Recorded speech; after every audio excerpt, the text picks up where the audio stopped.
Hello, everyone, and welcome to my diaspora journey. My name is Abia Sonia, your host. If you're joining us for the first time, please sit down, grab a drink, and just enjoy the program. Today, we're still carrying on with the counseling and coaching to improve our mental health wellbeing series on my diaspora journey. And I've got a very, very lovely guest. You know, I always bring you guys lovely guests today. So I'm just going to allow her to introduce herself and then we're going to dive right in. So thank you so much, Bash, for coming and honoring my invitation today. So please, you could kindly introduce yourself before we start. Thank you so much, Coach Abias. The pleasure is definitely all mine. My name is Bash Balogun, and along with my dear husband, we parent two lovely twins. One of them is going to be a teen in a few months. And the soon to be teen is also a very highly functioning neurodivergent. And for those who are not in the special education needs space, that means he's neurodiverse, but he is generally self-sufficient, so he can actually get away with not being identified as neurodiverse. um, I've been in the diaspora for about, I think, 6, 7, 8 years now, but new to the UK. I got here last year. And at BSI, I should think about something I enjoy doing. I enjoy eating. I enjoy eating way more than I enjoy cooking. So I'm one of those who, once we make any small money, we'll just hire a chef. So I'm glad to be here and I look forward to the conversation. Thank you so much. Don't we all just love eating? As in that's the highlight. But funny enough, I do enjoy both. I think I enjoy both the cooking and the eating because I like a little bit of experiment in the kitchen and see how it I'll turns be your out. best friend, Abias. I'll do the tasting and everything for you. That's right. I was just gonna say you've just hooked yourself into tasting sessions. Yes, I'll be happy and I'll be honest. You know, you shall not go astray. Okay, that's good. So we're carrying on this series, and today's topic is empowering parenthood, elevating mental health and emotional well-being through coaching and counseling. So a lot of people. I did my dissertation based on parenting and the impact that parenting have on on parents individually or just together. And I realized that there are so many things. Parenting can be so demanding. You have these children, and nobody tells you that, oh, if you're crying, that means this. If they're doing this, that means that. You just have to figure it out on your own in terms of how to respond to their need. And then sooner rather than later, they grow up so fast that we have to respond to their emotional, mental, to their intellectual needs, to their spiritual need, and then we want to use the Maslow hierarchy of needs. We have to also meet up with that and look after them to ensure that we are producing great individuals that will contribute to the society and not necessarily impact the society in a negative way. So it is a lot of responsibility, and we'll be talking about mental health so much. And just for recap reasons, I'm just going to recap what mental health is. Mental health, we all have it. If you know you can think, you can process thoughts, you can process your emotions and everything. You have mental health, right? It's a process where we think about things, process things, and then react to it.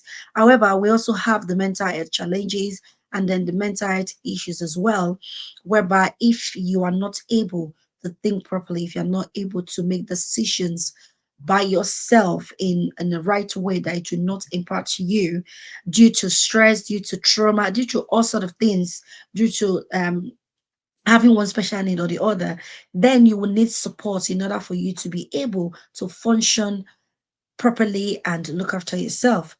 So, like I said before, in parenting, there are lots of challenges that come, whether it's be financially, whether it be prioritizing the needs of your children. It can impact your mental health. It can be very, very challenging.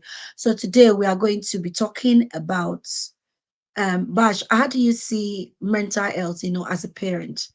What is your thought process on that as a parent? So I'm going to answer the question from the point of my own mental health. versus Fantastic. the mental health of the people around me. So I think of it as maintaining a state of well-being, where I can adequately manage the various stresses and stressors of parenting, amongst my other assignments and relationships. Because in addition to being a parent, I'm also a daughter, a cousin, an employee of an organization, a team leader, while also attending to my own emotional needs. I think that's the most important aspect of it for me. It involves being aware of and addressing any of my own emotional or psychological issues Mm-hmm. so that I can take care of them, so that I can be present and be supportive as a parent. Yes, I love the way you identify the different hats that you wear as an individual, before adding the parent one to it. That is very, very important because sometimes we become so child centric that we forget that we have other roles that we need to play.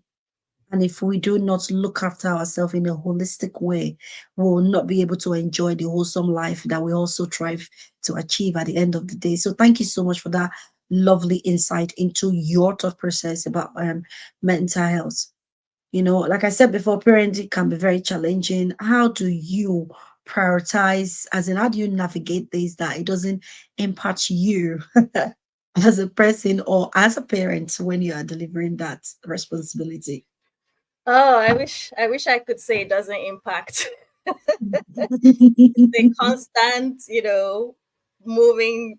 You get overwhelming. You try to come back to center. It gets overwhelming. You try to come back to center, but when it gets overwhelming, when I feel the pressure, I have Mhm, now learned, and everything I'm saying, it's been a journey. Me mhm, when I had my first child almost 13 years ago, and me today, very different, understandings of what all of this is. So anybody listening, please don't think I was born this way. It's been a journey, and the journey is going to continue. But I have now learned to prioritize my self-care. I've learned mm. to ask for help from Yes. friends, family, professionals, if I need it. I have learned to, at those times especially, they talk about setting boundaries and how important it is to set boundaries, but sometimes you need to even tighten those boundaries.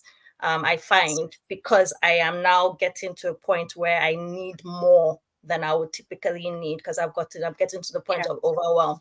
I've Yes. learned to give my permission to allow setting up, they talk about the balls that can drop. Some are glass, some are not glass. Yes. I've Yes. learned to give myself the permission to allow some of those non-glass balls to fall so that I can keep the glass ones up.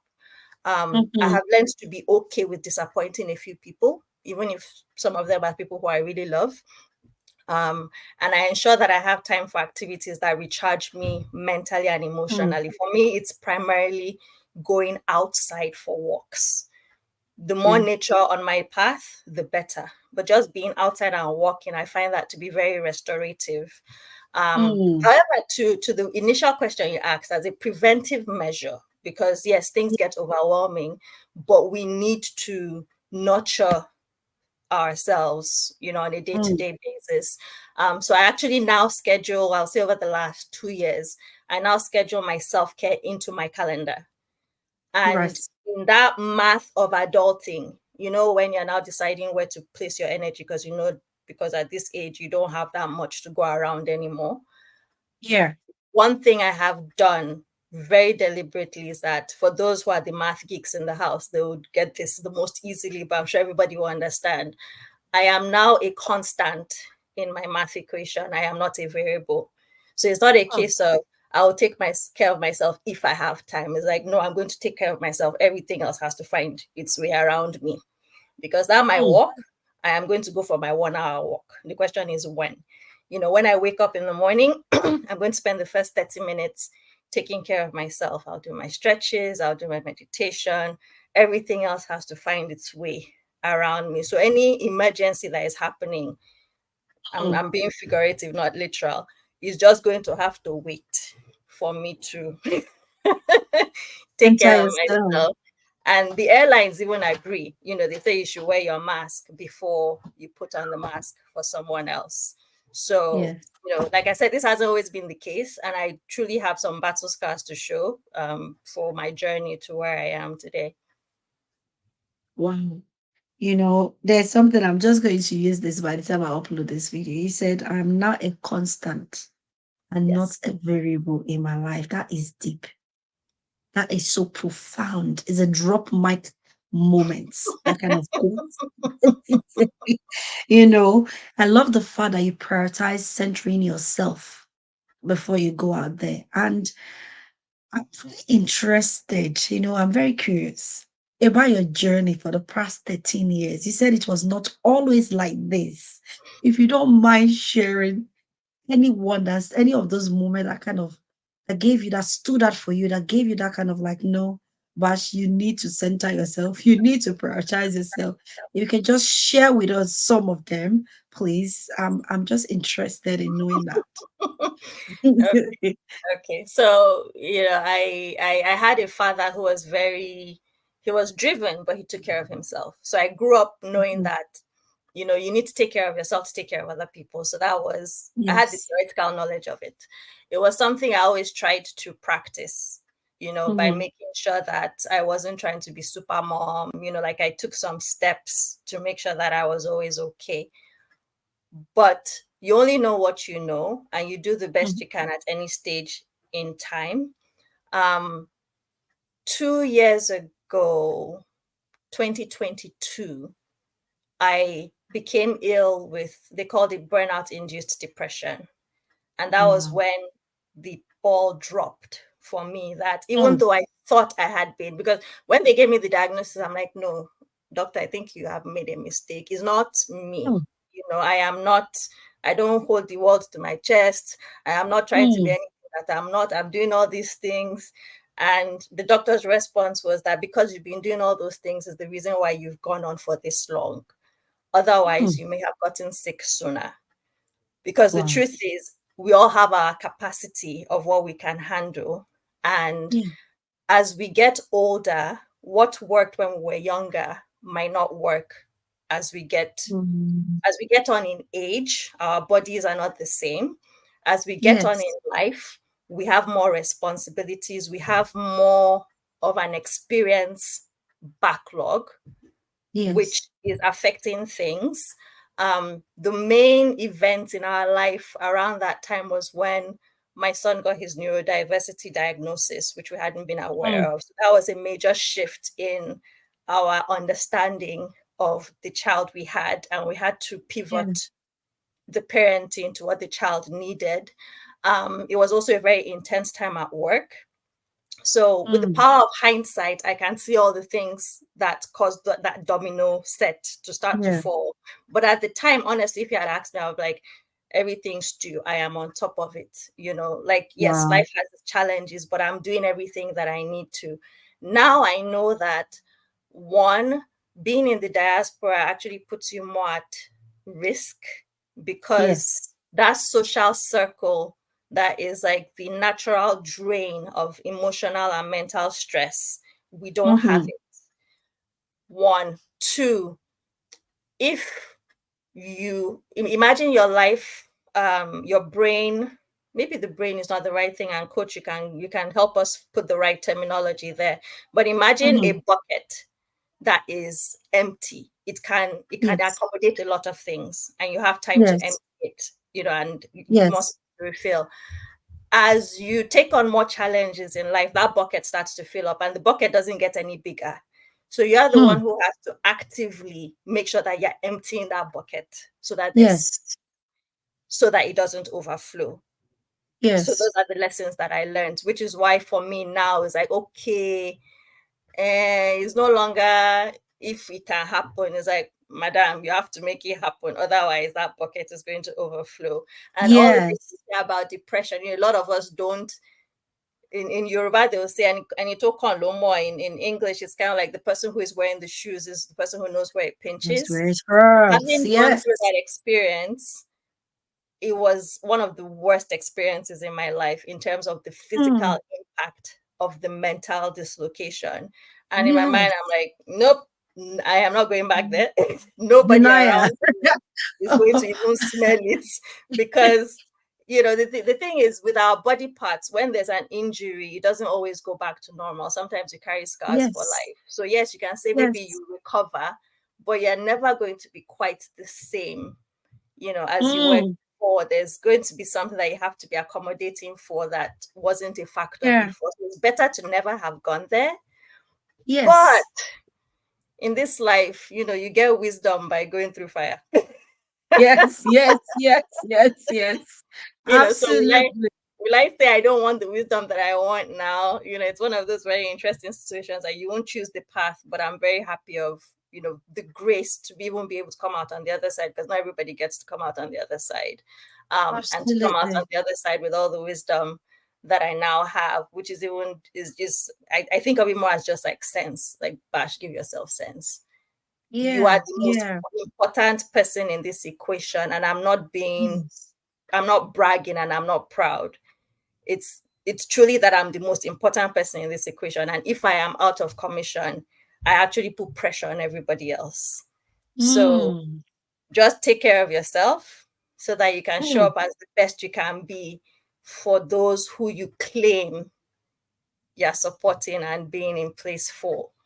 Mm. So yep, that's the summary of the journey. It was a painful one. Yeah. But like I said, it's now Wow. non-negotiable, unapologetic. It's Yeah. You are just spitting fire. Like, that's why like when you reached out to me, I was like, I am your perfect candidate. I have been there. It is not you them know, say, it is real. ah, I love experience. I love experience and I love our stories. We have to tell our stories because it Mm-hmm. becomes more relatable. I'm sure there'll be someone out there that'll be listening to this and like, that is me. This one is telling my story. you Yeah. know it's not fake. This is real life. That's more relatable. This is not what you Google online and you just find it. No, this is a real life story. I love the things that you say. You said, if I'm out of the commission, I put pressure on everybody else in the equation. That is so true, because sometimes we think, oh, if I don't do it, they will not survive without me. But the truth is, if you get knocked down, you're going to put even more pressure on the other people that you were trying to protect. So, in a way, when people think I'm being selfish, I need to be selfless, that is not because that's not being selfless. That's insanity right there. When you keep putting yourself on the firing line and you don't take shield, you don't take any cover, you don't take time to recuperate, sooner rather than later, it all add up. And then you're gonna get it. So those people that you're protecting, there will be no shield for them, there will be nothing protecting them, they'll be left exposed. And probably you've never prepared them, right? Mm-hmm. Mm-hmm. And he said something that once you go through something, the body never return to the way it used to be. That is so true. There's a book called The Body Keeps the Score. The Mm. Body Keeps the Score. That book is powerful. Then you realize that we are not talking about physical wound here, that if you go through an operation or something cuts you, then that skin become thin. We're talking about your emotion. When your emotion goes through you, it leaves a scar. But the Mm-hmm. truth is that because we don't see it physically, we underestimate it. This is why Yep. you see some people, they become so irritable. And you're like, what happened? Because they are not reacting based on the present action. They are reacting based on the previous experiences they've had of similar thing. So by the time they react, they are going to go straight to 100 degree Mm-hmm. and they will burn you. Or like someone that has not experienced it before, you're still prepping, you're still on 10%. Mm-hmm. So you ain't gonna Mm-hmm. burn them. But when you've been through it many times, you're like, what happened? You don't This even is realize that previous you're at thing. 97. Boom. And it was just a small thing. Like, no, it was a series of things. And again, the reason why I'm very happy to tell my story is because I considered myself the most unlikely candidate. Wow. I considered myself the most unlikely candidate. So I didn't even have, it wasn't a case of, okay, I'm fronting or, I'm, just pushing on. It was that I actually thought everything was fine until it wasn't. So I tell people, I said, don't even take it for granted. Don't think that because you've bounced back so many times before, you'll always bounce back. So when You things said happen, something. Yeah. You said something. You said the doctor said it's because of those things that you were doing in between to manage yourself. That was why you were able to even survive that long before you get the full-blown effect of it. yep, that's exactly Wow. what she said. Wow. I love it when you said you are the very unlikely candidate that it happened to. I'm sure a lot of us we're on this table. If you don't mind, it's true now. We're chasing the past, we're chasing the dollars. So don't worry, we'll be all right. I'll just go for holiday and I'll be fine. Mhm. But please, if you don't mind, you said something because I've been through burnout. I've shared my story one too many times, and I will keep on sharing that story until the very last It person will needs to hear be me. heard by I take everybody. Yes, action. it's real. You said something. You said burnout induced depression. If you don't Mhm, mind, I know these things, the signs are unique to people, but there will mhm, be some that some people will have that will be similar. If you don't mind, mhm, how did you get to that point? Because you mentioned seeing some professionals and everything. How mhm. did you not get to that point where you feel like, Bash, this is not right. I need help. I need to do something. This is not me. What did you see? And how did you come Ah, to that conclusion to go? okay. So I'll use dates because that will help with the appreciation of how quickly everything degenerated. Mm-hmm, So June of 2022, mm-hmm, a very high impact visibility, sensitive project I had been working on. I actually, when you've worked on something and you cannot but tell everybody who cares to listen that this thing has taken your blood. Like, I'm not yes, even going to be humble on this one, as in this thing took but I'm happy that we're at the end. yes. Launched in June of 2022. Thankfully, it was successful. Everything went well. So, when you've been carrying, and when Angeline has been carrying you, and everything kind of like Mm, just comes down.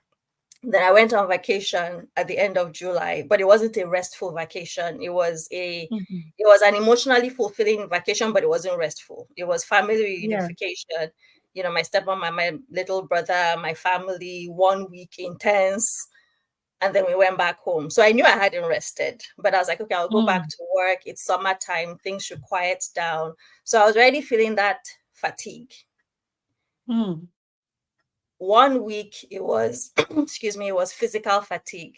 By the mm, second week it was mental fatigue, where I called HR mm, to yeah, say, okay, you know what, this thing has happened. I know why I'm tired, but I don't want to get this tired again. What do we have in mm-hmm, place so I can take more breaks in between? yeah, By the third week I called my manager to say, you know what, I've been feeling tired for a while. It's not, I'm not able to shake it off. I don't think I need anything, but I'm just letting you know, just in case I come for something and you mm, don't say, Bash, you didn't say anything before, but for now I'm fine. By the fourth week, I was thinking that I could make it to the end of the year. So we're now at the end of August. I was thinking I could make it to the end of the year and then I'll take an extended leave of absence. yeah, By the fifth week, we're in the first week of September. I'm thinking I can make it to the end of October. By the second day of that week, I'm thinking I can make it to the end of September. mm, By the third day of that week, I knew I couldn't make it till the end of the following week. wow, By Thursday, I told my husband, I said, I can't make it to Monday. wow, Like, at this point, one day is headache. The next day is my leg. The next day is, well, the migraines had started at that point. So that had become normal. But when different parts of your body are telling you, okay, so you're not you're not okay. yeah, So by Thursday, I told my husband, I said, if I don't call in and ask for my medical leave now, they're going to have to carry me out on a stretcher. That's how I feel right now. And I went to the doctor and I'm like, I don't understand what's going on. I know something is very wrong, but I don't know what it is. At this point, I had spent 2 weekends, the entire weekend in bed. Like I'll just switch off all the lights and stay because I was like, okay, let me just sleep. Let me just sleep. I'm tired. Let me just sleep. To the point where I was like, my being around my family seems to be causing more wahala than it's solving. Let me just go and find a cave and go and hide. Like this is where I was mentally. But I was like, because I am so, like, I'm not physically unwell, I'm not sick, but I'm so Mm. physically incapable that Yes. I am not of benefit to anybody, including Mm. myself. So let me just go and find a place to go and just hide and hunker down until I feel better. So that's kind of where I was, feeling. And then by the time I now went to go and see the doctor, she said, "What's wrong with you?" I said, "Oh, this leg was paining me yesterday.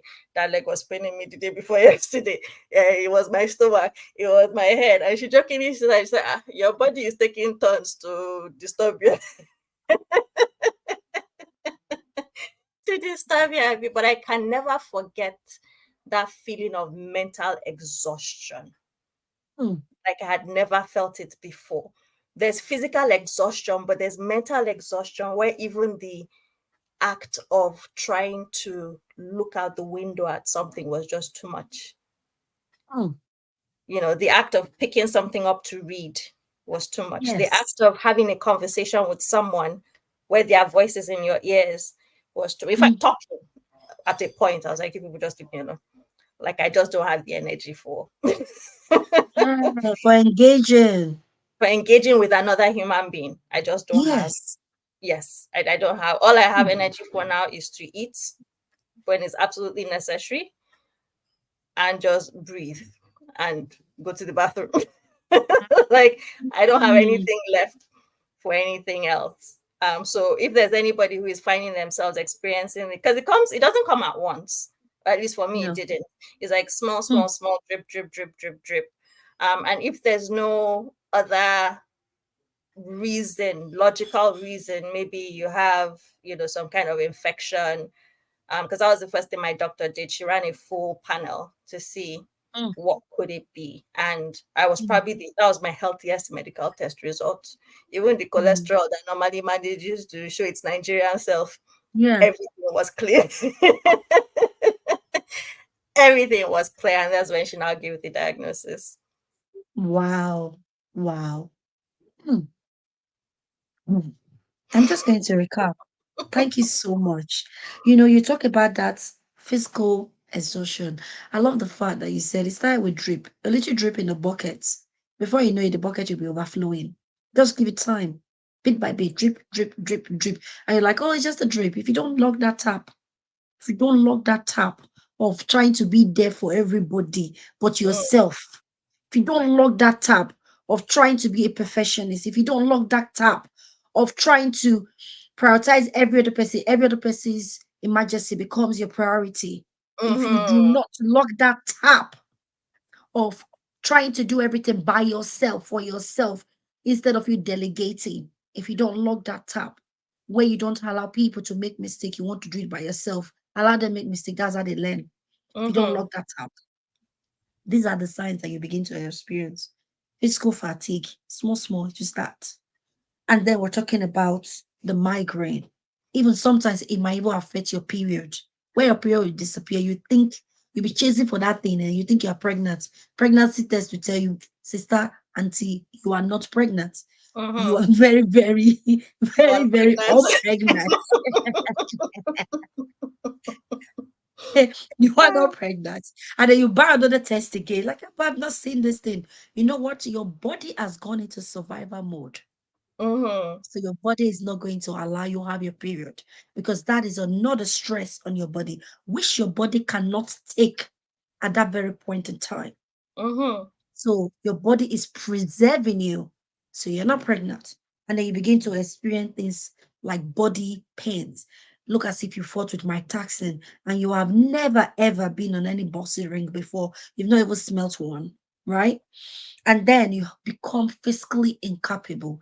You will sleep.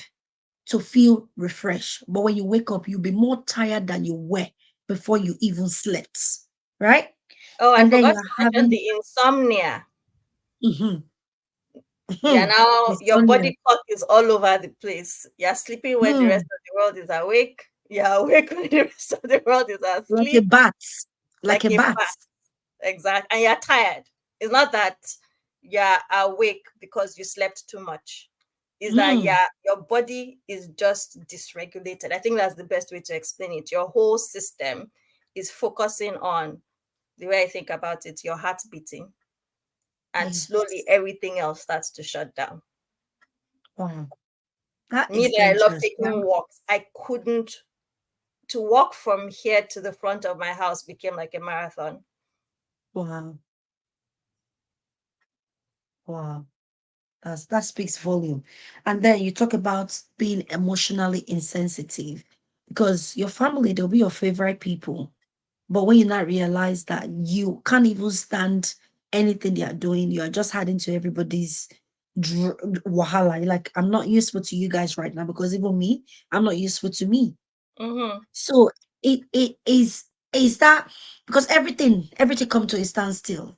It's like fire. You've set yourself on fire mentally, emotionally, physically, everything when it come together is a big explosion. It's like a volcanic eruption in your body. That's what Mm-hmm. is going on. Because I'm a very visual person. So for those of you that are like, okay, what does it look like? That is what it looks like. That's what it feels like for me when I went through mine. And I'm just so glad that you've spoken about this. Thank you so so much, Bash. Because when My I speak to pleasure. people that have been through this experience, it just sucks me in. I can relate to every bit they are talking about. Because especially when you have a good intention as a mother or as a person with your work projects and everything, you Mm-hmm. wouldn't realize. So you don't have to be doing bad thing. Oh. The cost of whatever you're doing. So that's something that I'm very conscious of. I ask myself, what's the cost of doing this for Yes, me? yes, You know, yes, um, and of course, my poor family observing me. Because when you're ill, you're not observing yourself. You're going through what you're going yes. through. But them observing me, I think I scared them enough. Oh Where they're wow. like, whatever cost this for this woman, we are not entering that space again. Yes, Where my husband comes and he's yes. like, you don't have to work. Like, if it's the work that is causing this wahala, and this is somebody who is Mm, always my cheerleader, like, you can do it. You guys like, okay, let's yeah. say we can pause. Mm, mm. So It's still a tomorrow, different person. yes, so tomorrow, he's always looking at me with that wariness that, okay, madam, are you okay? I'm like, I'm fine, I'm fine. But because that's what I used to say, it's even hard for him to be. So the impact But is on everyone. The impact is on yeah. everyone. Yeah. It's pretty sound very scary, very consigning. And you are Mm. the last person to even find out while everybody is just saying Exactly. this person is not right. You are the last person to I'm find all right. out. I'm okay. Oh dear. You've actually dived into the inhibitors of things that inhibits parents, that drag us and suck us into the situation. However, I just want to talk about the from this very this discussion I wanted to lead towards like a lot of African parents, they go through this. And I'm not saying other people don't go through this, but I'm getting somewhere. People go through this, but one thing that I've noticed when African people go through this, we don't take it seriously. We don't take it seriously, or we take it seriously, but the people around us don't take us seriously. It's Yeah. almost like you go bounce back now. You will bounce back. Just get on with it. Don't stop. Keep going. It's because you're stopping now. You're dwelling on this thing too much. Just keep your eyes on the ball. Keep your eyes on the ball. Don't. You are being dramatic. And that is even more painful because someone told me she had a baby and nobody believed her that she was sinking. Nobody believed her. Mm. The people that's supposed to be believing her, is it friends, is it partner, husband, is it family members? They were not believing her. They just Are you the only one that have had a baby? Just get on with it. Look at this baby and be joyful you have one. But that's not what we're talking about here, is it? So I'm just wondering, what can we do to help our African people? Like, we are not as exempt from this. Mm-hmm. Mm-hmm. You Mm-hmm. know, we are not. We're It's not human as like everybody else. It's the same Mhm. biology and physiology that everybody else has that we have. Yes, we are quite hardy as a people. You know, we've been through quite a bit. Not to say that other people haven't, but we've been through quite a bit as a people, you know, our climate, as a culture, with colonialism. So there's a lot that we have had to kind of build armor around ourselves for. Yeah. Part of that armor that we've built is now working to our detriment, because part of the armor that we built was not to share about the realities of what we experience. And Mm. if person A experiences it and keeps quiet, when person B is experiencing it, they'll think they're the ones that are weird, because Yes. they'll be like, ah, should be everybody else has done it and they're okay. Why am I the only one who is not okay? Mhm. And for those who are now strong enough, courageous enough, or desperate enough to speak up, the cultural reaction is, shh, we don't talk about it. It has Yeah. to be something else that is going on with you, because as a people, we don't do this. We don't deal with this. This doesn't happen to us. Um, Religion is great for many things, but some of the ways in which religion is practiced as well, and we're a very religious culture as well, is the concept of it's not my portion. So if you can be the ostrich and not acknowledge it, it will go away, right? Hmm. Because we are special and all whatnot. Those are the two main reasons why I would say it's the inhibition. Because if you are now shown, it's almost like acknowledging your imperfection, which erroneously implies that you're not one of the chosen ones because you're Yes. experiencing these things. So you Mm. don't want to be the person to say, I'm experiencing this thing, because you're saying in a way that God hasn't chosen you specially. Yes. Hmm. Those are the inhibitions. How can we help? By telling our stories. Yes. Now, taking away from the African parenting culture for a bit, there's so much conversation about menopause now. Hmm. Like everywhere I turn, even my office has an app for us women about menopause. All of this did not exist 10 years ago. And what Yes. changed? As more of us women got to positions where our voices carried weight, more and more Mm. of us started talking, and Yes. nobody could shut us down. And as more of Yes. us spoke, more people were like, oh, you too? I thought I was the only one. Okay, me too. And the more we tell Mm. our stories, the more it becomes normal. Yes. So, how can we help? Encourage one another to tell our stories, help people that we have the ability to um, influence, and help them also see the reality of all of these things and step away from the idealism that has been painted. And there's nothing wrong.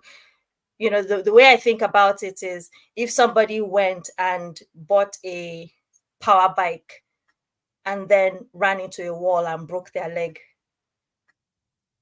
they're going to get way more sympathy than someone like me who went through life and, for lack of a better description, broke my brain.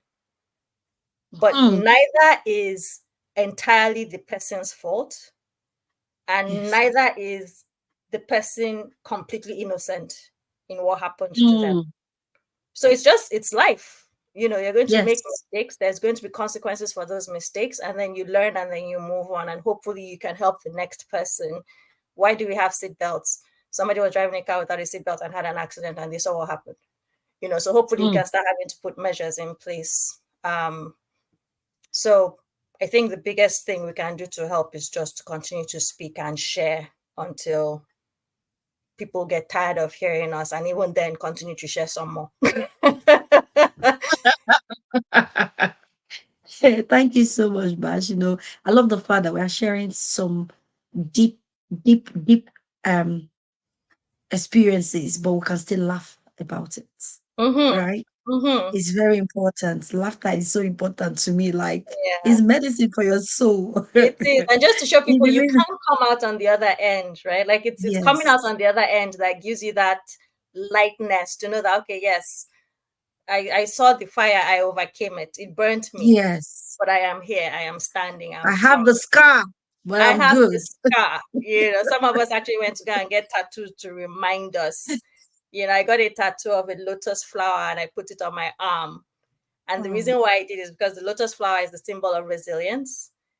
And Hmm. that was the word that kept playing in my head as I was going through my most significant days when I was unwell, that I took my resilience for granted, is why I'm in this Hmm. spot. So when I Hmm. recover, I'm going to have to always remember to nurture my resilience, because now I know I can lose it. So Yes. anytime I find myself in what seems like a conflicting situation, all I have to do is Hmm. look at my arm and go like, you know what? This is actually not a confusing situation. Everything else, if it has to drop, let it drop. Because tomorrow you're going Hmm. to wake up and you'll still be standing. And whatever you can salvage here, you'll salvage. And if there's nothing to salvage, no problem. On to the next thing. But at least I'll still be Hmm. here. Yes. You just drop another one now. Nurture your resilience because you can lose it. Yes. Hey. Oh. I'm just enjoying this. This is just powerful. You've mentioned two inhibitors, the culture, religion. And I thought I would just open up another one again, gender.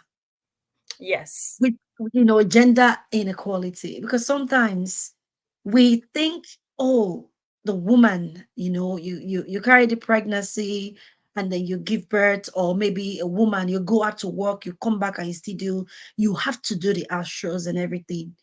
But the truth is, anybody can do the art shows. You Yeah. can do it together if that will even make things easier for both of you. Mm-hmm. But because of the culture, bringing it back, tying it back together now, a lot of Mm-hmm. people put pressure on the woman. And sometimes the woman don't even speak up to say, we need to work together. I can't do this on my own. I can't do this. But that expectation, we need to Mm-hmm. learn to manage our expectations and also ask, you are not a tree. If something is uncomfortable for you, you need to move and also use your voice. Use your voice, because I don't see any reason, if I needed my husband to support and pull his own weight in that department, why I should go to someone as my friend and start complaining when I can easily just face him and then talk to him heart to heart and we resolve it. But I've noticed a lot of women, you go out, you're whinging, you tell your sister, you tell your mother, you tell him, but the person that you needed to speak to, you need to have these conversations. These cultural things, we need to start changing it. Else, people are going earlier than their time. Now, the man, a lot of men, they have so many things on their head as well. You're carrying everything, you're trying to bring everything together. There's a lot of pressure from you at work. There's a lot of pressure from the extended family, from the immediate family. You are not letting everybody know that, see, my energy level is dwindling. I need to just take a break and be kind to myself, refill my cup so I can have enough to pour. But you keep carrying everybody's load with all the entitlement around you. You keep pouring and pouring until you have nothing to pour. But the mashoma, men don't cry. You man it Mm-hmm. up, and secretly you are dying. Secretly you are burning inside. And to Mm-hmm. even make it worse, you cannot talk to your fellow men sometimes, because men find it difficult. He's doing it now. He's okay. If I not tell him that I'm struggling, he would think I'm less of a man. They are burning on their own, both Mm-hmm. sides. Mm-hmm. Nobody is having it easy. We need to just be authentic. It's It needs high to be time we okay. We become need to be authentic. courageous to have those conversations. Because a lot of times the other side doesn't know how heavy the load is, because you make it look so easy. Yes. So like, Yes. you have to be fine. But the only but I'll put in that equation is that sometimes the person carrying the load themselves doesn't realize it's heavy. Yes. because it's the case of the frog in the boiling pan. It got slowly warmer, slowly warmer. So you don't even realize that, oh, I should actually be complaining about this load, because Yes. maybe I carried 50 kg yesterday, and maybe it's just 51, and maybe I carried 50 now. That one extra, I shouldn't. It's okay. You don't even give it that much conscious thought, to be honest. It's like, oh, okay, add it now. Well, okay, we'll move. Mm, um mm, so for me, it's actually the invisible one that is the more dangerous one, the one you realize, yeah. at least even if you're not communicating, Mm, you're aware. So either yes. by directly asking or by managing yourself, you're trying to calm Yes. that. Is the one that you don't recognize, that is the one that Mm, will normally do you in. Because when you're telling people that yes. you're fine, you are being honest. Yes. And you don't want to let people down. What will people say if they not ask me for this? What? Now let's tell people, even the dead. Look at TB Joshua is gone. And they are still doing documentary on him. I'm like, you know what I mean? That's Mm-hmm. a dead person. Mm-hmm. So you that is alive, you are breathing. You are still able to move with your body part. And you Mm-hmm. think people will not talk about you? People will definitely talk. People will have expectations. But the truth is, you need to be able to set that boundaries to Mm-hmm. maintain that expectations that people have of you. Else, if you're trying to live by their expectation and not by your reality, you're going to end up gone before you even Oh, know there's it. something that my And dad used to sanity. say, which I always found really hilarious until now. I'm like, oh my gosh, okay. He said, don't live your life to, you want to be a good person. You want to have a certain level of civility, decorum, likedness. But he said, don't Mm, live your life expecting everyone to be happy with what you do. Because he said, even if you cut off your head and give it to them, kind somebody of. will complain that you didn't cut it properly. Ah, So just keep your head on your head and do your own to the best of your ability. And the people who will complain will complain. The people who will not be happy will not be happy. But you have to yes, be okay with yes, disappointing people, because at some point you will yes, reach your limit and you need to take care of yes. yourself. Yes, wow. That's your dad is a very wise man. He's a very, very wise man with all these nuggets that is just, my dad used to say, uneasy lies the head that wears the crown. Mm-hmm. Mm-hmm. Wearing the Mm-hmm. crown, is like, oh, he's wearing the crown, he's the king. But uneasy, the decisions, everything that you have to do is all on your head. So Mm-hmm. uneasy lies Mm-hmm. the head that wears the crown.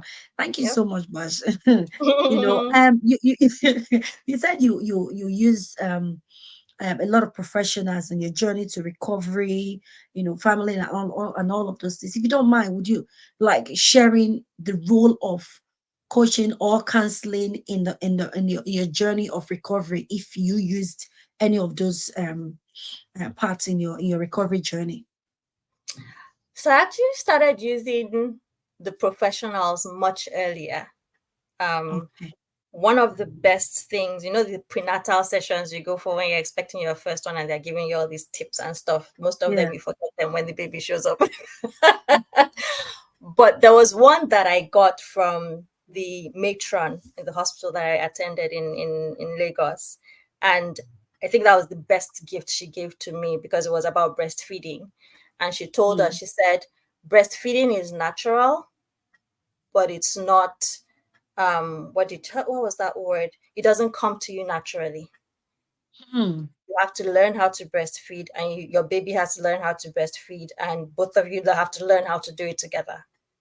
Hmm. And that was the first time I had heard anybody talk about something that everybody else had made seem like such a normal, like you just know how to do it. Yes. And I was like, oh, okay. If something that looks so natural and is so natural as breastfeeding actually requires training, what Hmm. else? And from that point on in my parenting journey, and I, got my husband on, I said, look, at every point, we are not going to assume we know whatever it Hmm. is. So we're always going to find the expert to walk us through on how to do it. So starting from sleep training, I Hmm. got a coach. I got a sleep Wow. training coach. Potty training, That one wasn't as intensive, but I reached out. How do you do this thing? Positive parenting. There's a lady, Dr. Markham, that I've followed. I bought her books. I actually hired her as a consultant for some of these things, and I still read her newsletters till today for tips Mm. on how to do these things. Our Yeah. dear friend, excuse me, Coach Yeti, I've used her for the digital side of Yeah. things. So I've always reached out to the specialists to help me Yes. navigate these things, to help me understand, child psychology, or all those things that help you parent more effectively. Yeah. Um, so when I fell ill, it was very easy. I was like, okay, I found myself in uncharted waters. I need help. So for that in particular, I got that. That's when I started. I had never used a psychotherapist before then. So that's when I got my first relationship with a psychotherapist. I also used a naturopath. So Yeah. thankfully, I didn't need to take any prescription medication. I used supplements. So between my Yeah. therapist and my naturopath, they were my medical team that essentially Hmm. brought me back to health. Wow. And I've stayed with them ever since. So I still talk to a Hmm. therapist. The way I say Hmm. therapist is, even if I don't have any problems, just Hmm. having somebody who is on my own payroll to listen to me and maintain confidence. There's just Hmm. something. So you remember that discussion about the bucket and having to empty stuff. Yes. The person has no emotional connection to me. The person Hmm. has no financial, work, professional connection to me. They can actually just Hmm. objectively listen and help Yes. me with perspective. Or if Hmm. nothing else, just be a place for me to vent and dump. And then Yes. I've released space in my own self. So having Yes. a therapist is very helpful, but having the right therapist actually helps us Yes. show up the best we can wherever we go, because then they will give us tips and tricks to help us Yes. navigate interpersonal issues, parenting Yes. issues, financial issues. They provide that experience, perspective, but then with the training to actually be able to help you, Yes. that your Absolutely. friend, your husband, your sister most likely will not be able to replace. And the Yes. therapist cannot replace those people either. Yes. It's not either or. You need all of that. But Hmm. I would, I tell my therapist, I was like, sorry, you're stuck with me. I don't know if you came with an agenda, but me, I have all these things I want to complain about. Your job today is just listen to me. I don't even want to hear your solution today, next session. That's my therapist. Absolutely. My Yeah, natural path, absolutely. because a lot of our issues can be taken care of between diet and exercise. So I Mm. try my best. My stepmom is a pharmacist, so from very early on, she always tells me. She said, "Bash, every medicine is a potential poison. So if you can avoid Yes. it, stay away from it." Yes. So because of her, I try to avoid having to go the Western medicine route. My Mm. husband calls me Mama Lao. I'm always mixing all kinds of potions in our house, but I would rather deal with nature-based remedies first before I go, Yes. medical. Wow. Bashe, I'm just gonna keep thanking you. You've shared, I love that Mama Lao part. You've shared so much today. I love that Mama Lao part. You have to become your own herbalist. You have to be. You have to. Nature has blessed us with so much that we've not even explored up to a quarter of it. Mhm. Yes, Mhm. we are just neglecting it. If only we know that there are so many things that nature can give us that we are not exploring. I love the part that you have the therapy side of things. In my last discussion with my last guest, I talk about, your friend can listen to you, but most times your family, they listen to you to respond. Like, do it like this, now do it like this, do it like this. But a counselor, like for example, my clients, when they are sat in front of me, I attentively listen with no objective of trying to find a solution. Just pour it out. And then by the time you pour it out, it comes with emotions. Then you can then sit with it. We'll process that together. But you see, your family friend and your cousins, your husband, they cannot do that. They will just want to just quickly, They let's want to quickly, help. They love you so they much. want They to want to help help you. you, but they don't know how. They Yes. are not trained to help you. That's right. That's right. So you see, they don't listen to understand most of the time. They listen to just respond and quickly start helping, Imagine helping, how many of those helping. conversations you leave with annoyance because you're like, you didn't give me what I needed. What I needed was for you to just shut up. Like just Some of them will quarrel with you that why did you do it like this? You put yourself in this situation. You should have known. But come, let's do it like this now. You're like, this is not the reason I over. called you.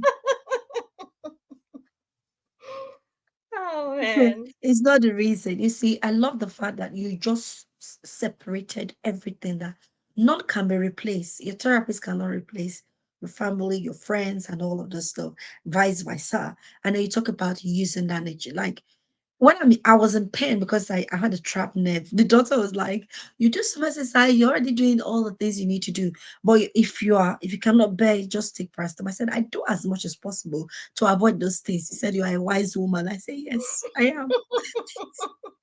Even I paracetamol, try. if you read Yes. the packet properly, Yeah. it's, I mean, what one is saying, don't take that if that's what is needed. But a lot of times there are things we can do before we get to that point. Yes.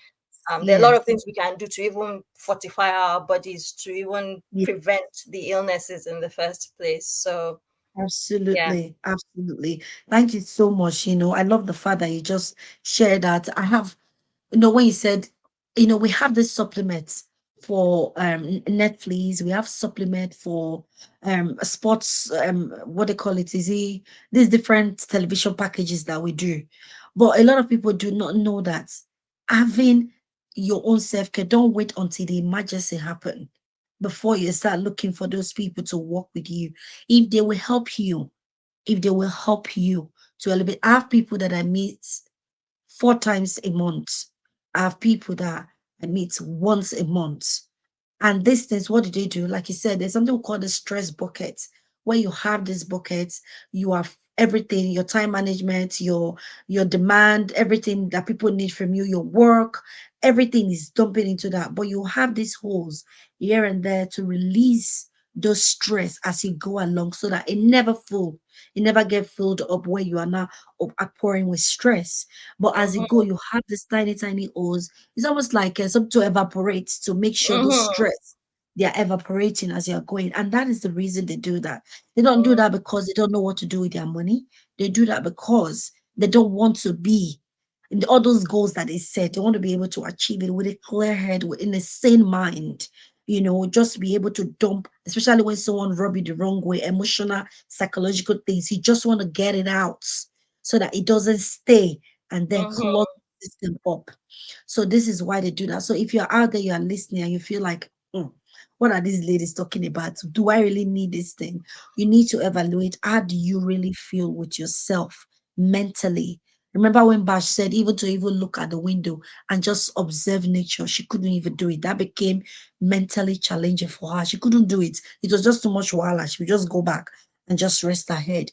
You need to listen back again. The things, the signs. Are you really okay? The clothes can cover a lot of things. So a lot of things. Someone might be bleeding, and then they'll see wear this beautiful dress. And be like, oh, your dress is beautiful. But someone is having hemorrhage down there. You don't know. So please, let's not take for granted our mental health and our emotional well-being. Let's prioritize it. It's very, very important, because if those three things are not in alignment, working together, your physical, mental, and emotional well-being, you are not going anywhere. Sooner rather than later, it will catch up on you. And in the process, you might lose your valuable relationship and even yourself, taking you time to achieve that you're supposed to achieve so much. That's even more painful. So this is why mental health is it's so key to me. I'm not joking with it too. Like, I have different self-care arrangements that I've been running for the past 3 years. Nobody told me that too. It costs me money, but I will make this money, right? Isn't that what we'll make the money for? It's just exchange of someone's time, just like other people do with mine.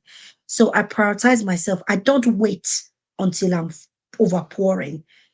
ever so often I go and I distress and I come back looking fine. I go back and that's what I do. And it's part of my daily routine. It's part of my monthly routine and everything. And this is why you see me smiling like this. Before 1 minute I'm smiling, next minute I'm just like I'm very, very unstable.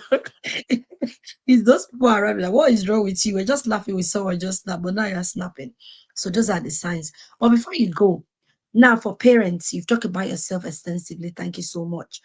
For parents, I've had people like I do counseling with students sometimes in school, every week, but I also do with parents in the community.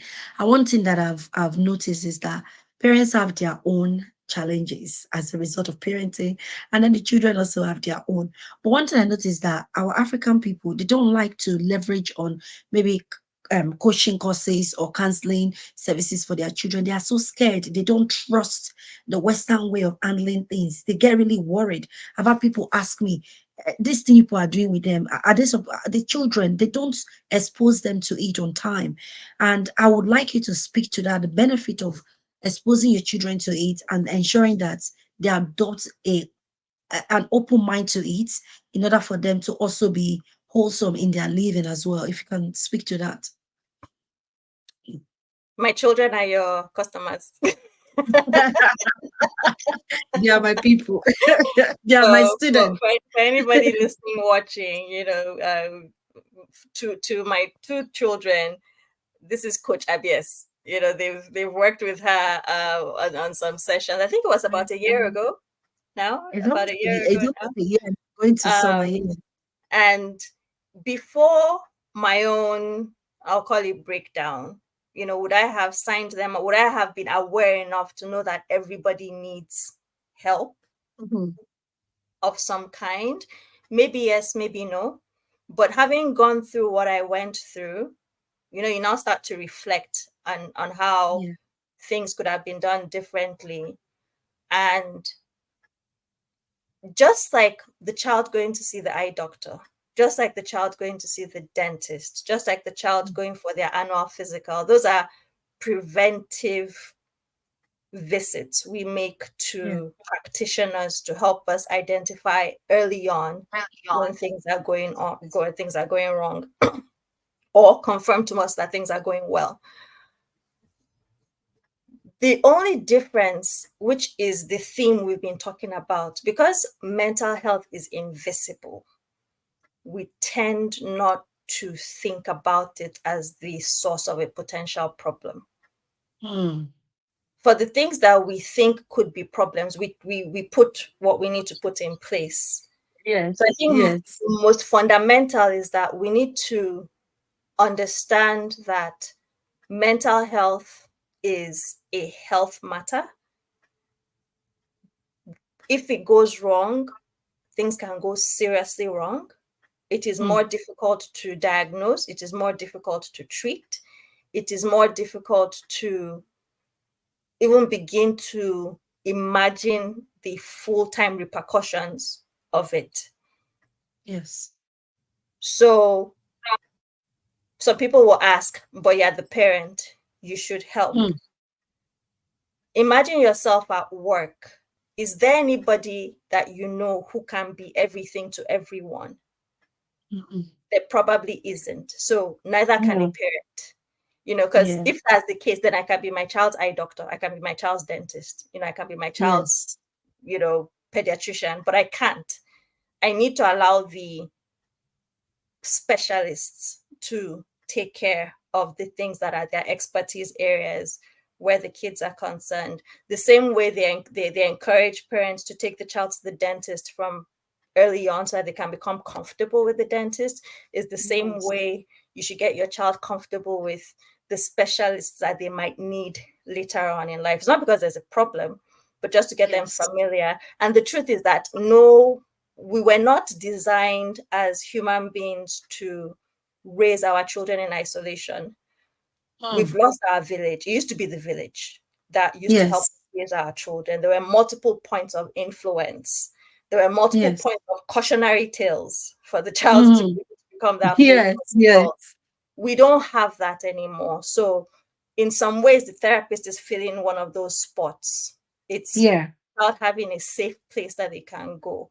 I can understand why parents would be apprehensive, but just like any Mm-hmm. other practitioner, you do your research, you do your due diligence, because you don't want your child to be at the mercy of somebody who is then going to use their position to, because then you're dealing with the mind, right? The person can Yes. actually do whatever they want with your child. But Yes. that's true of teachers, that's true of the doctor, that's true of the sports coach, that's true of anybody else that you put your child in their care.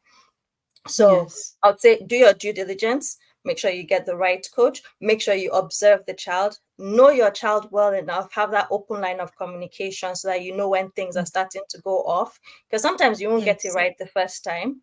And Mm. it's not just the therapist, it could be the eye doctor, it could be the dentist, it could be any of these. We've gone to schools to realize that this is not the right school for my child, and you pull the child and take them to another school. So Yes. there's nothing unique about the therapist or coach in this regard.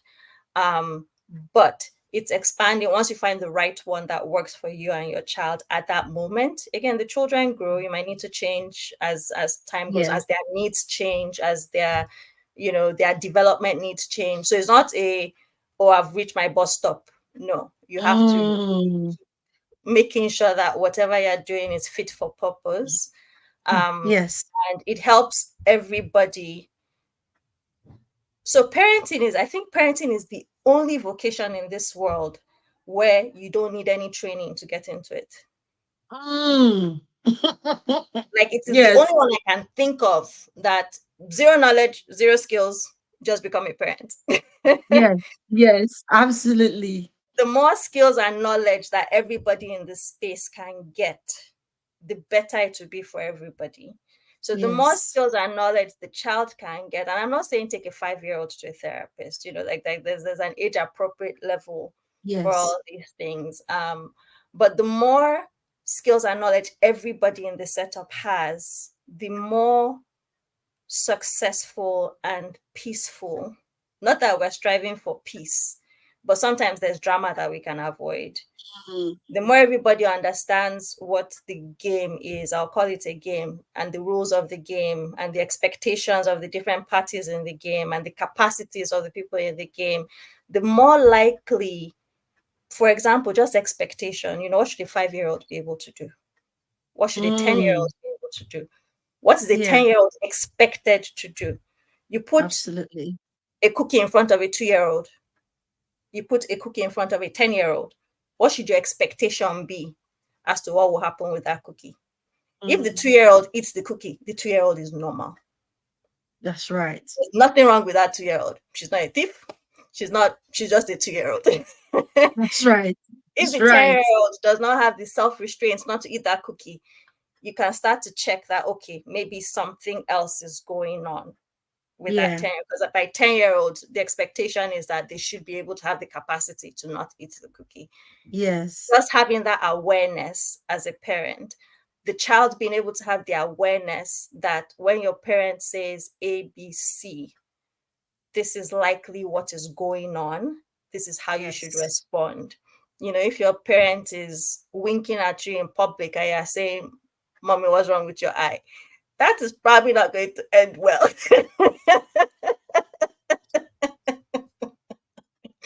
you know, is having somebody else tell them that, look, oh boy, in our setting, that's this is the it's not about the words coming out of the mouth. This is the translation of the scenario.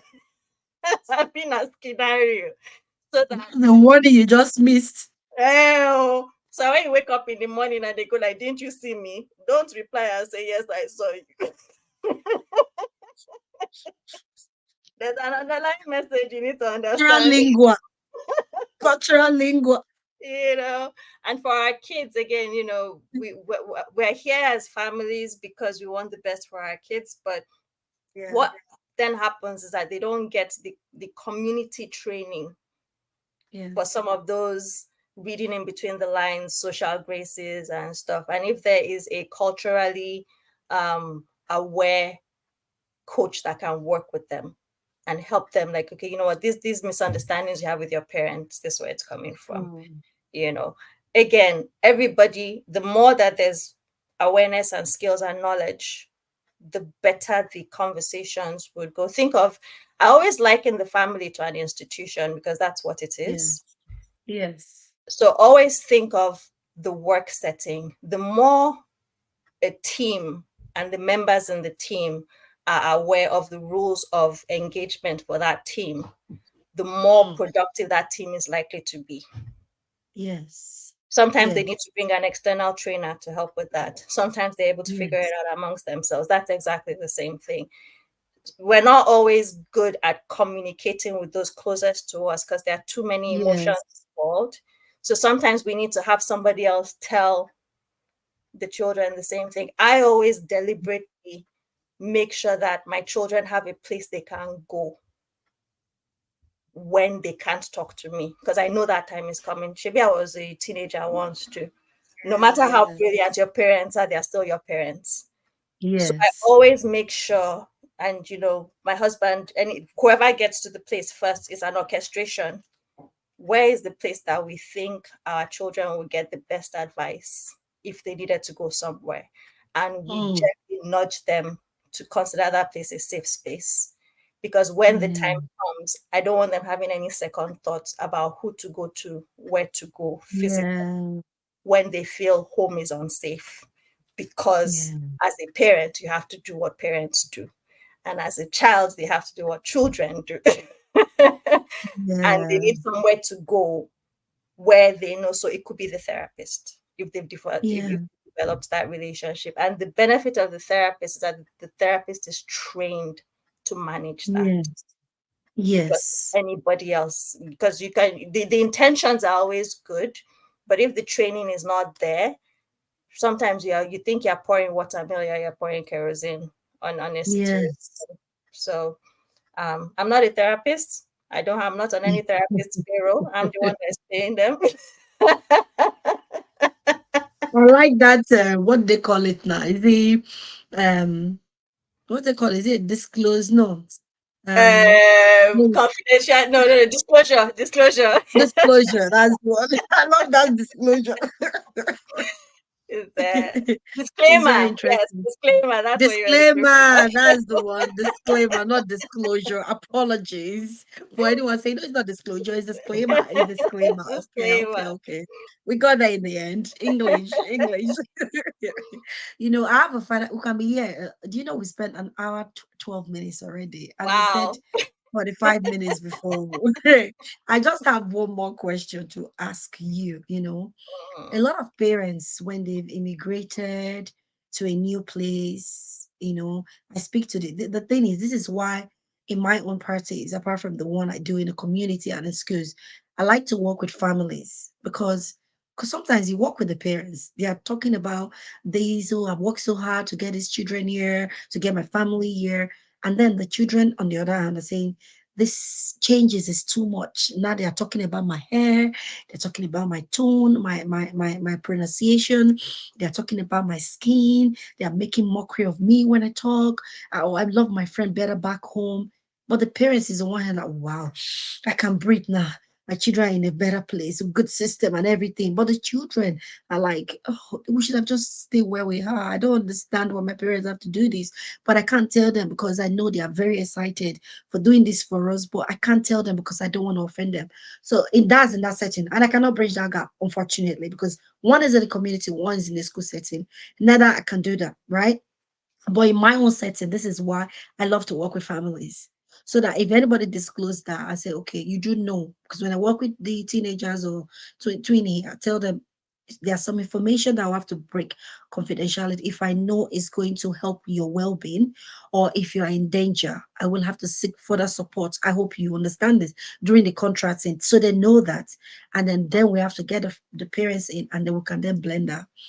Now, having said that, so there's a lot of challenges with immigrating, and another one is academic expectation. Bash, you don't want to know.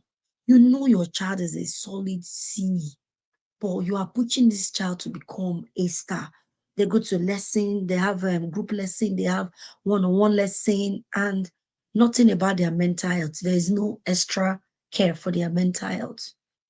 you just talk about these things have changed a lot, and this is causing a lot of havoc. We may not be able to see the amount of dangers or amount of things that this thing is doing to our children right now, but sooner rather than later, these things are going to come out, and then we'll start seeing it like, what happened? I don't understand. A child told me, it's not even a child now, it's a young adult now. He said, my parents did everything for me, but what I wanted. He said specifically, my mother did everything for me, but what I wanted. So what the mother, the poor mother, thought she was doing everything, right school, private school, this, that, this, holiday during the half term and all those things. But the child said, I just wanted that time. I just wanted that Wow. one-to-one time where we just hang around. I don't want to be shipped to boarding school. I don't want to be in the midst of people that will set me up, having good contacts later. I don't want those things. I just want my mom. That's all I Wow. wanted. I missed that. But yet, and then she started doing all sort of things to get the mother's attention. The mother keep paying money for more, Mm, you mm, know. And in that place now, I'm like, at the therapy, I can then bridge the gap and say, your daughter does not want any of these things. It's you, your time that she mhm, wants, mhm. you know. So this academic thing you're trying to pursue for her, she's a solid C. Leave her there. If you want her to move to a C plus or things like that, gradually. But you thinking that because you're paying those extra lessons, she's going to fly to A star. It's not working, especially Yeah. during exam period, loads of pressure. So those two things, immigration and then academic expectation. I don't know if you can speak to that for us. Like, hmm, I don't know. I will. Let me see if I can. I want to recite a poem, Okay. and we'll see if it's a poem by a Lebanese poet called Khalil Gibran. Okay. And I'm trying to see if I can pull it real quick.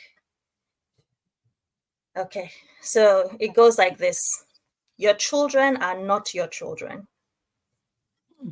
They are the sons and daughters of life's longing for itself. They come through you, but not from you.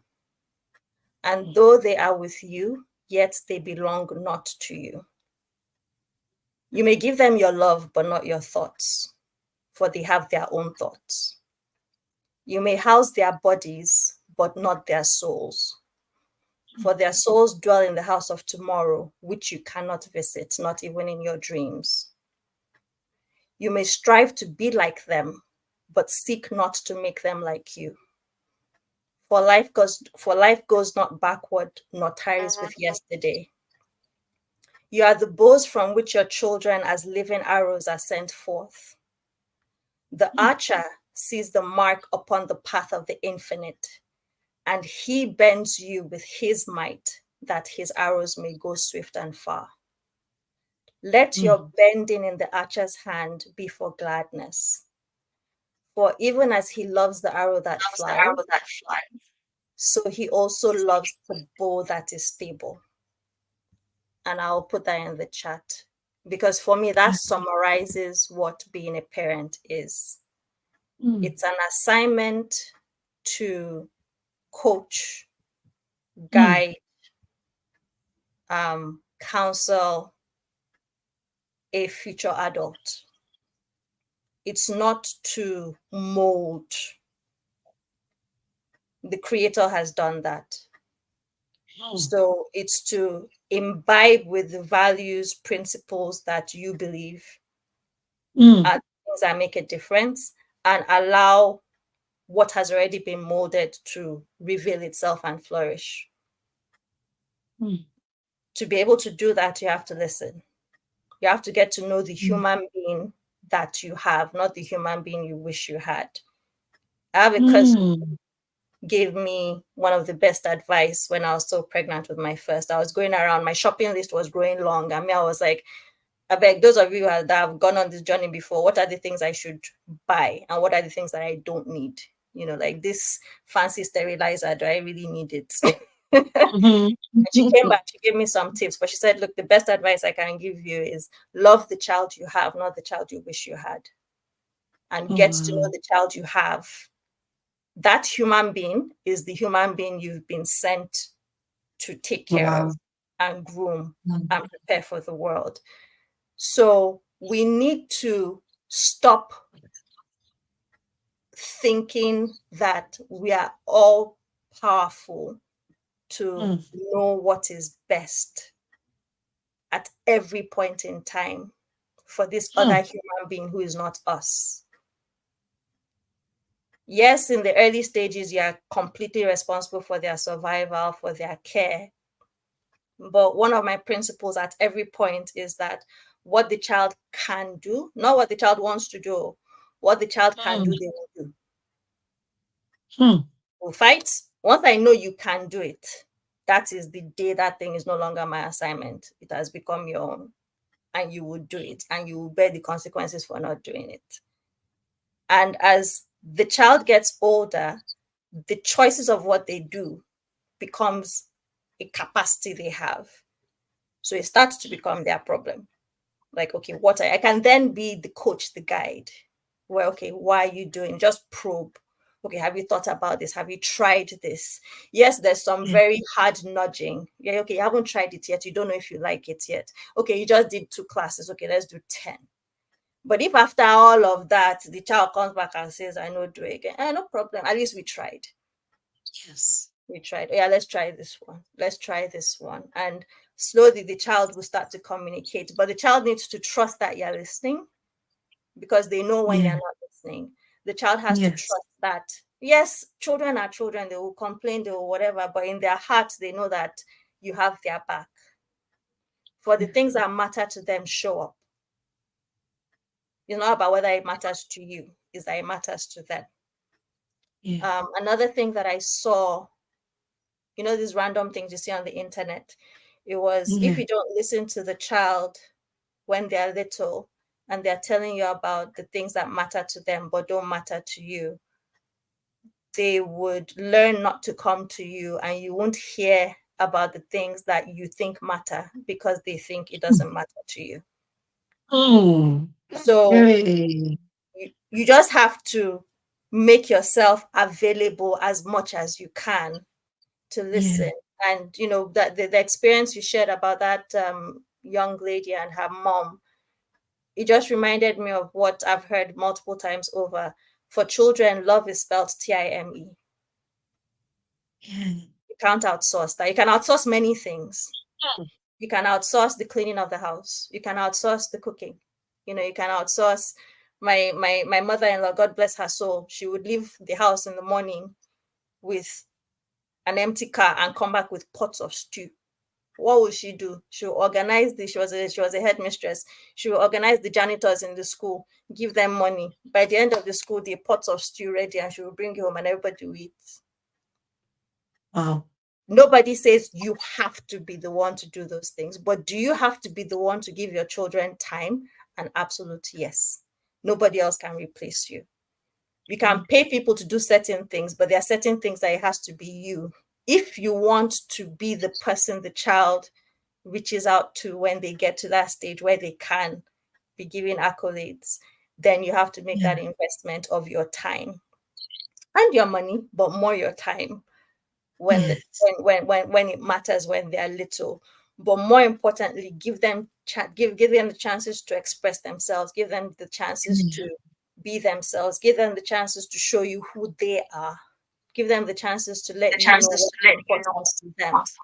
You can layer on, again, you're the adult in the room, so you can layer on some things, but we shouldn't make the mistake of believing that we know absolutely 100% what is the best for a 15-year-old. Because at that age, they already have a sense of who they are and what they like and what they dislike. Again, be careful not to go in the opposite direction of completely disengaging and saying that Shibi, you can do this by yourself. No, the human brain doesn't fully develop until 25, so they'll still do really stupid things until then. Even after, I still do stupid things till tomorrow. But at least I have enough sense to know my realm of stupidity and how far I can let I it go. learn from it. You know, Yes. so they still need the guidance, they still need the coaching, but that's the difference. Once children get past their baby years, once they become twins, what they need mostly is guidance, coaching, and it's not easy to make that shift. You know, my younger one just Mm, turned 11, and I'm still like trying to figure out how to make certain shifts. That, okay, I can't harass her into submission anymore. We've passed that stage. mm, I need to give her incentives to do what she needs to do. So it's we mm. the parents who have to be creative in creating. Yes. Okay, I'm using the same word twice. Creative in synthetically producing consequences, life consequences that. Yeah. But then that's because I know the child. I know what matters to her. I know what, if I take away, is going to pain her, not pain her to the point of rebellion, but pain her like, if I don't do this thing is going to go, it's going to and then for each child is different. The one I use for the Yeah. older one is not what I use for the younger one. Because for the Yeah. older one, if I use what the younger one is, like, oh, okay, fantastic. I didn't even want it anyway. Yes. Absolutely. So that poem for me has been the guiding spirit of how I think of myself and my role as a parent. So Mm. I'm just trying to get the link and paste it in the Yeah. chat. Yeah, if you can send it to me, I will really appreciate that. And then just the What you last just, one, sorry, just yeah. the last bit, that again, my beloved father, he taught me how to parent, to be honest. It's the way he parented me and the conversations we had about parenting that have served me well to this day. But there were two things that he would always say that are like constant reminders for me. One, when the kids were still very little, when they were babies, he would tell us, he was like, every baby is an adult in training. So Mm. whatever you're doing, make sure that you're training for that adult, because all these stages will pass. Yes, they are cute and all that, but they're adults in training and it's your job to train them. That's number one. Mm. Number two, he said, if you want to guarantee yourself an old age of sorrow, don't do the needful as a parent when your children are young, and you would get that life of sorrow because you would have raised people who are incapable of supporting themselves, not to talk of supporting you. And supporting is not financial, it's Mm. emotional, psychological. It's all those things that help us come out and be well balanced. It's those things that honestly allows you go through depression and come out on the other side. It's Yeah. that fortitude that keeps you going in spite of the challenges that life will throw at you. Yeah. So for me, it's like this is a big assignment. So I am going to Mm. find every resource that I can to help me do good on this assignment. And I've told Yeah. them, I said, once you guys have left my school, they call it Mama's School. Once you guys have graduated from my school, by God's grace, now go find me.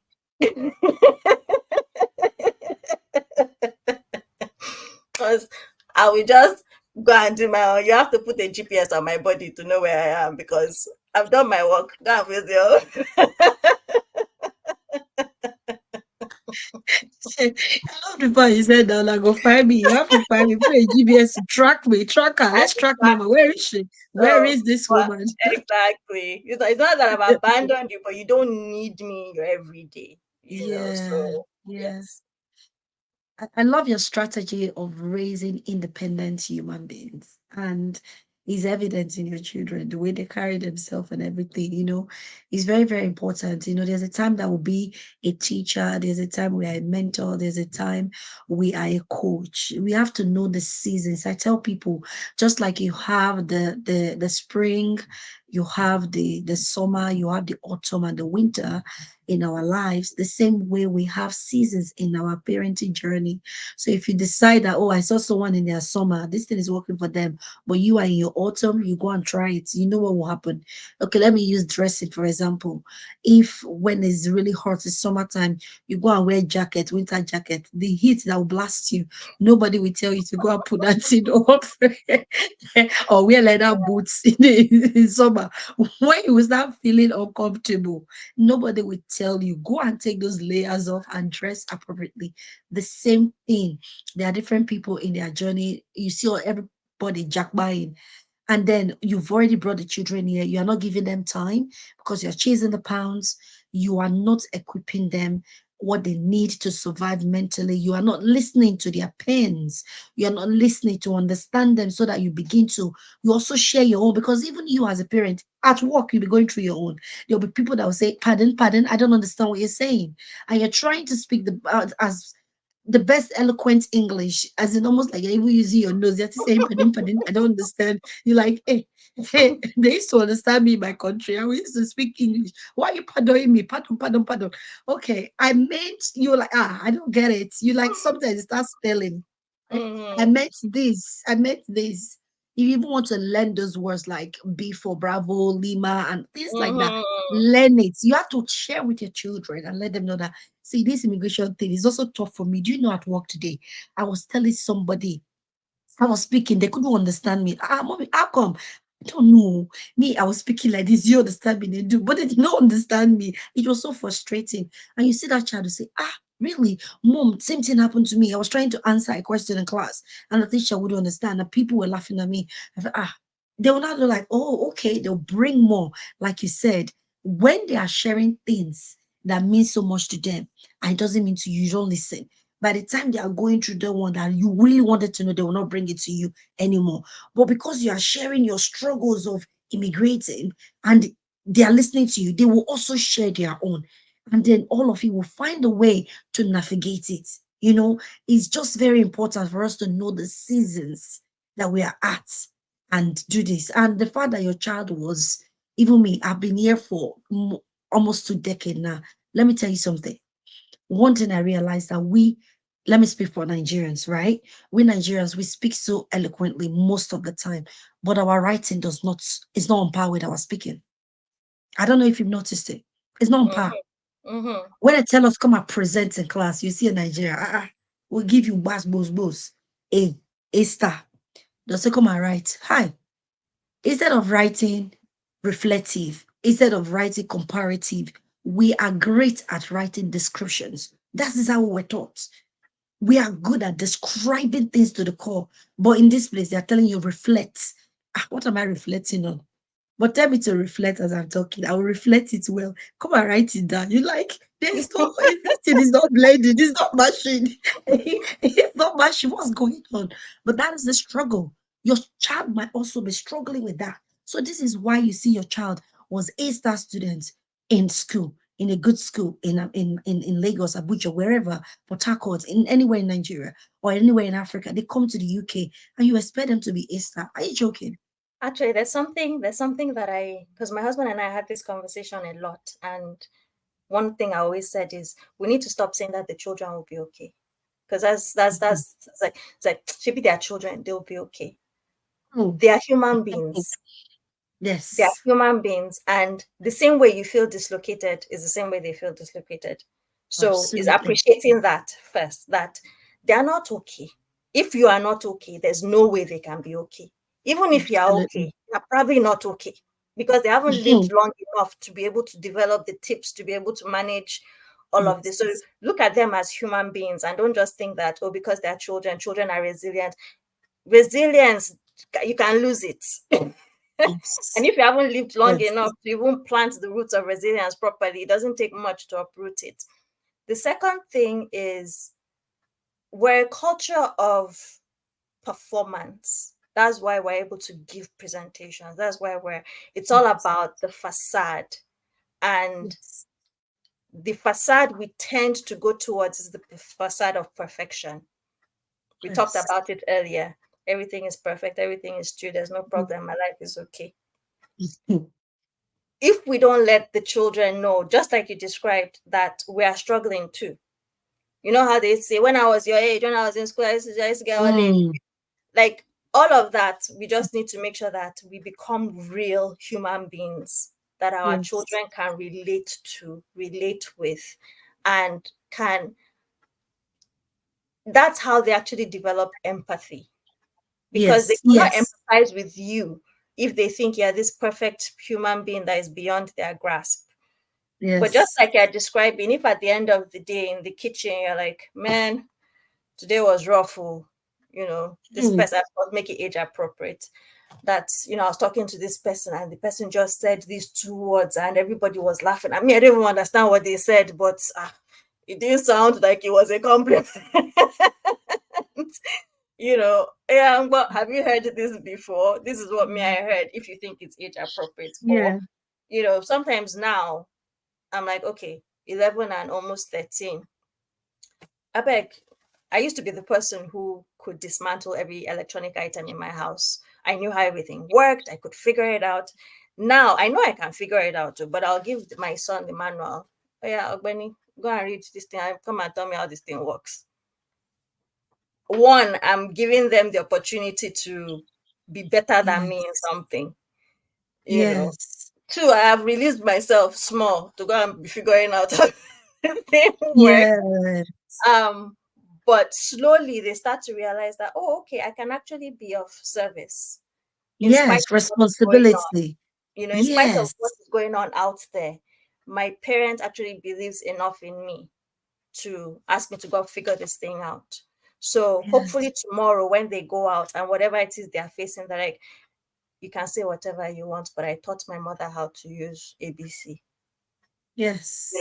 those are the little things. And oh, when that thing happened, oh, my mom said it happened to her too. Okay, that means I'm okay. I should be able to. She was able to do it. Because again, that's Mm. the coaching, that's the guiding. Yes. They're giving Yes. them real life samples of how it has happened before. That's Yes. how they would pick up tips and tricks on how they can Yeah. do it for Yeah. themselves. So two things: we need to stop seeing these children as little dolls that will always be okay. We need Mm. to stop presenting ourselves like we were never like them, Mm. because they need to know that we were once like them and that we came. Because Yes. sometimes I tell my children, I'm like, do you think I just showed up like this? This planet. you know I was a child like you. They're like, how do you know? I'm like, bros. Me too, I went to secondary school. Me too, I ended up in different schools at different times. So I know what it's like to be the new person. I say, in fact, my first day of work in London, I was really nervous. And I told them, I said, look, I am very nervous. Look at me, I'm packing my backpack. Remember when you were packing your school bag for that first day of school? I'm trying to make sure that I Yes. have everything in it. Like my shoes, I don't know if the shoes are the right shoes. Like I just shared with them all of that. I was like, hey, come and touch my heart. My heart is beating, like I'm sweating. And then I go, Shepi is just work. I said, and you too, Shepi was just school. Me too, I'm doing first day of school here now. I don't know all these people. And then at the end of the day, I think it's because I shared. They were like, how was your day? Were they nice to you? I said, yes. Did anybody sit with you at lunch? I was like, we don't have lunch table like that. But yeah, somebody sat with me at lunch. Like, okay. So they kept on, again, because I was very deliberate about letting them see my discomfort and that it is normal. They have Yes. been able to normalize their own discomforts. Yes. Not automatic. They won't come with everything, but I think it just makes it easier for us to empathize with them and what they are going Yes. through, and not just assuming that they're okay. And like you said, it opens that channel of communication. But that Yes. route, in Yoruba, they'll say, our mama wa okay. I'm like, no, that's not an assumption we can make. They are Mm. very good at putting up a front. We teach them how to Yes. do that. In fact, that's Yes. the one thing we teach them how to do very well, how to put up a front. Yes. Yes. And of course, the child will be better than the father at putting up that front. But if we also teach them Yes. how to be vulnerable and share the stuff that is not going quite right, Yeah. again, Mm. we're modeling, we're coaching. So whatever it is we're modeling, we're coaching is what they're going to use. And that is why, Absolutely. no matter how much you hated what your father or your mother did, when it's your turn, that's exactly what you would do, because that's what was modeled for Yes. you. That was the template that was left for you. So we need to, Absolutely. moving is, you probably know this better than me. They said the three things that can destroy any union is a loss of a person, moving, and I can't remember what the third one was. Is it a new job? Whatever is Any, happening with trans- any transitional points, any transitional any point can fundamental. destabilize any fundamental, even the little ones. When we moved to homeschooling, it Mm-hmm, was a big transition for me and my family. And we did mm-hmm. that for 2.5 years. Me that love my career so much, my business, I had to now become a mother that is at home 247, homeschooling my children. Teaching other people's children and teaching your own is not the same. It's not the same. And then them that have been to school since they were in nursery, they are suddenly now homeschooling. COVID. Thank you. It was a big transition. And then when we finished, we decided to now go back to school after 2.5 years. It Another was a big transition. transition. Yes. So transition points, if not managed properly, can lead to mental health issues, emotional, in short, they call it dysregulation. It Mm-hmm. can lead to that.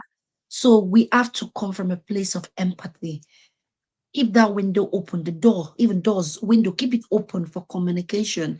I don't trivialize anything that they say. And Don't don't take it trivialize yours personally. either. Yes, Don't take it personally. Don't think, that they oh are my God, it's ungrateful. being rude to me. And as I am Yeah, saying it, I know it is way more easily said than done. That reaction from the inside of your belly when you think that you're being disrespected is not funny. But you just have yes, to learn how to go like, okay, this is a child first and foremost. yeah, What is going on here? You yeah, know, and that's where the counseling, the coaching, and all that for the parent comes in handy, because one, you recognize that that's what you need to do, and you develop tips and tricks for how to do it. And then when you've managed the situation to the best of your ability, you can go and complain to somebody else who can help you with it, because that child can yes. help you. No, if you like, you tell them you are ungrateful. I left my well-paying job to move it to a Western short They country, didn't send to you move it message. to homeschool you so that you'll be safe. Did they ask you? They didn't ask you. Did they send you? Did they tell you? When they complain about their life, did they tell you they cannot make it in the old environment? Hmm. You made them leave their old friends where they are like sat nav in the community. They know where they are going. This one now they don't Mm. know anywhere. And did they tell you they are great? Did they tell you that's not sign up on ingratitude? It's just that you didn't ask them. If you ask them, they'll probably say, you go, we'll be all right. Or let Mm-hmm. all of us stay here. But you didn't ask them. They were not part of the decision making. And then you And you don't want didn't to ask say them, you're and then you ungrateful. didn't support them. You then Exactly. brought You them can't here, and say then they you are now ungrateful. abandoned them. That's how they feel. They feel abandoned. That's the one. I know we That's can the talk one. about this forever, but I'll just leave this final note that Thank you so, so much. there's a difference between what you know you're doing and what the child feels you're doing. And Oh, that's where the geez. disconnect usually happens. Because there's no parent that would say, I did this because I want something negative to happen to my child. None. Mm-mm. But if the child doesn't feel what you're doing, your good intentions are not going to help protect the child from the ill effect of what they feel you're doing. One example, I want my child to become self sufficient and understand the importance of time. So I will let him know that, okay, you know what time you're supposed to get to school, you know what time you need to wake up. He wakes up, he's wandering around. Like I mentioned, he's neurodiverse. So, attention weavers all over the place. I nag him for 2 hours. He gets out of the door on time. He will get to school on time. But does he feel like he was supported to get to school on time? Or will he feel like he is inadequate because at every point there was a complaint? What do I do instead? He's capable. You know what time you need to get to school. You know what time you need to get up. You know all the things you need to do in between. There's no negotiation about the things you need to do. You need to do them. That's your commitment to our home household, our home community. If you get to school late, there's going to be a consequence. So Hmm. I am going to have to just, at every point that I feel like making a comment about what you're not doing right to get you to school on time, the only thing that comes out of my mouth is, anything you need my help with? Is everything going okay? All right. Can you see the time? Okay. In my mind, I'm like, Hmm. Ross, you are going to be late. But I'm like, you know what? I think it's better for you to be late. Let you and the school deal with it. The child is going to feel like, oh, mommy really is supportive. She keeps on checking to see if I need any help. She's respectful when I say I don't need help. Even if he really needs help, but he's almost 13. He's going to leave the house feeling different, whether or not he gets to school late, about me and my support for him and my respect of him and my trust in him. And when he goes and he is late and he gets detention and he comes home, yeah, how much you? So how are we going to avoid it tomorrow? Again, he's going to know that, okay, he can go and mess up, he can come home, he can cry, and we're going to try and find a solution together. But ultimately, is your problem, is not my own. Oh. One requires a lot of restraint on my part because I want him to feel a certain way about himself and about the family. Yeah. That outcome, yes, he will get burnt and he will learn his lessons. But I need to know that I can't teach him every lesson by nagging him. He's not going to feel that love. Hmm. So that gap between your intentions and how they feel, especially as they get older, is something that has to be at the back of our minds so that we are remaining the most important people to them, because they perceive us as thinking that they are the most important people to us. Wow. Gosh, thank you so, so much. I don't have any. That was just a great end. We've spent 1 hour and almost 47 minutes. I think Wow. this is the longest we've gone. You know, I just want to appreciate you for being so vulnerable, for being so authentic, for being so given of your wisdom, your experiences in short of how you are navigating this thing called parenthood, of how you are navigating even as an individual as well, on how you are prioritizing your children's well-being over our own sometimes selfish outcome. Thank you so, so much for being so intentional. And thank you for making us, bringing it to our forefront that we cannot be everything to our children sometimes. Always. We always have to, if sometimes need the help of professionals to guide us. That does not make us inefficient. That just make us more intentional in our parenting. And at the end of the day, we'll raise awesome children who will also be left awesome, who will be awesome through it all. And parent from a place of abundance, parent from a place of knowing, parent from a place of confidence and not selfishness, and not bullying and abusing our positions in their life. Thank you so, so much. Those of you that are out there that are listening, share this to anybody that you think, any parent that you think will need this. In short, all parents need to watch this, need to listen to it. And even while you're cooking, listen. Anywhere just listen. Plug your earpiece. That's the way I go. I just put in my ear and just be carrying on cooking and just understanding everything. That's what I do. I maximize my time. By then, you'll be expanding your time because you are still doing what you're supposed to do, but you're also equipping yourself as you're going on. Please, let's prioritize our mental health, our emotional well-being, our physical health, all our, everything that will make us. We are spirit, we are also a human being. Let's remember that we're tripartite, okay? Is it tripart? I call it now. I don't even know. We are three parts. We are the spirit, we have our body, and we have our soul, our mind. Let's try and look after each and every one of them, because that's how we'll thrive, everything, every time in our life. Thank you so much. I remain your host, Abia Sonia. And thank you so much, Bash. Thank you. Thank you. Thank you. Thank Thank you you so so, much so for much. having me over. Really my pleasure. All right. If you've not subscribed, what are you waiting for? Just click on that button, subscribe so that you get notification whenever I upload any video. All our videos are very, very useful. Thank you so much and bye for now.